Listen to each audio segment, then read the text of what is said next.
Saudi Arabia, UAE और भारत की air force मिलकर जंगी एक्सरसाइजेस कर रहे हैं और इन जंगी एक्सरसाइजेस का नाम है डेजर्ट फ्लैग 6। इन एक्सरसाइजेस का मकसद ये है कि यूएई और सऊदी अरेबिया को ऑपरेशनल एक्सपोजर देना। नाजरीन ग्रामी, अहम बात यह है कि इस जुमेरात को नेतन्याहू जो कि इजराइल के वजीर आजम हैं, वो अपने मोसाद के चीफ के साथ दुबई आ रहे हैं और शहजादा मोहम्मद बिन सलमान भी दुबई जुमेरात को पहुंचेंगे। वहां डिटेल के साथ चीजें डिस्कस करेंगे। आपको ये बता दें कि ये जो भारत की एयरफोर्स यूएई और सऊदी अरेबिया की फौज के साथ मिलिट्री एक्सरसाइजेस कर रही है, इससे पाकिस्तान को, चाइना को और ईरान को काफी बड़ा धचका लग सकता है। उसकी बड़ी वजह यह है कि ईरान के मुहाने पर यानी ईरान की सरहद पर ये जंगी एक्सरसाइजेस जारी है। इससे पाकिस्तान और चाइना को नुकसान होगा, पाकिस्तान के कैंप को नुकसान हो सकता है। और बड़ी अहम बात यह है कि तुर्की, पाकिस्तान, चाइना और ईरान जो है ये भी नुकसान उठा सकते। नाजरीन ग्रामी, मजीद डेवलपमेंट क्या है, शहजादा मोहम्मद बिन सलमान क्यों जुमेरात को नेतन्याहू के साथ दुबई के अंदर मामला सेटल करेंगे, सब कुछ डिटेल के साथ मुकम्मल एनालिसिस के साथ आपके साथ सामने रखेंगे। छोटी सी गुजारिश है कि आप हमारा यूट्यूब चैनल हसनाट टीवी को सब्सक्राइब कर लें, घंटी के निशान को दबा दें ताकि लेटेस्ट न्यूज आप तक पर वक्त पहुंचती रहे। नाजरीन ग्रामी, भारत की एयरफोर्स के 6 फाइटर जेट सुखोई 30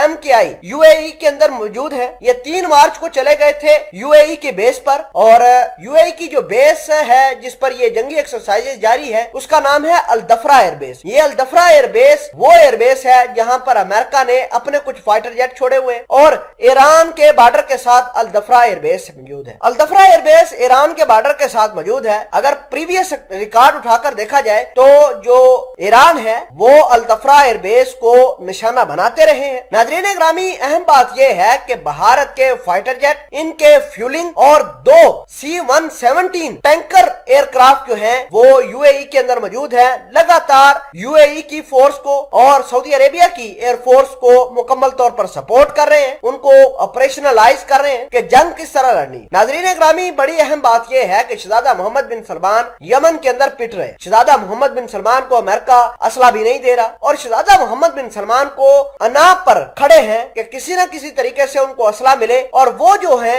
यमन की जंग को जीत जाए। लेकिन ये नामुमकिन सा होता हुआ दिखाई दे रहा है। उसकी वजह यह है कि कल बाइडेन सरकार ने यमन के लिए $1.5 बिलियन का माली पैकेज का ऐलान कर दिया। यमन के हौसी बागी इन्हीं पैकेजेस को इस्तेमाल करके सऊदी अरेबिया पर मजीद उसको नुकसान पहुंचाएंगे। नाजरीन ग्रामी, आपको ये बता दें कि सऊदी अरेबिया के शहजादा मोहम्मद बिन सलमान दुबई के अंदर इस जुमेरात को नेतन्याहू के साथ सीक्रेट मुलाकातें करेंगे। इस मुलाकातों के अंदर सऊदी अरेबिया की सिक्योरिटी को डिस्कस किया जाएगा, ईरान को किस तरह टैकल करना है ये भी बात डिस्कस की जाएगी। भारत इस काम में मुकम्मल तौर पर यूएई, सऊदी अरेबिया, इजराइल के साथ होगा। नाजरीन ग्रामी, पाकिस्तान के कैंप से निकलकर सऊदी अरेबिया और यूएई आजकल पिंगे जो है वो इजराइल और भारत के साथ बढ़ा रहे हैं, जिसका नुकसान पाकिस्तान को, तुर्की को, ईरान को और चाइना को हाई लेवल पर हो रहा है। एक तो पाकिस्तान ऑयल के क्राइसिस में जा सकता है, ईरान के ऊपर पाबंदियां हैं, ईरान पाकिस्तान को डायरेक्ट तेल नहीं दे सकता। दूसरी अहम बात यह है कि सऊदी अरेबिया पाकिस्तान के ऊपर डिप्लोमेटिक और फाइनेंशियली तौर पर प्रेशर बना रहा है। कभी पाकिस्तान के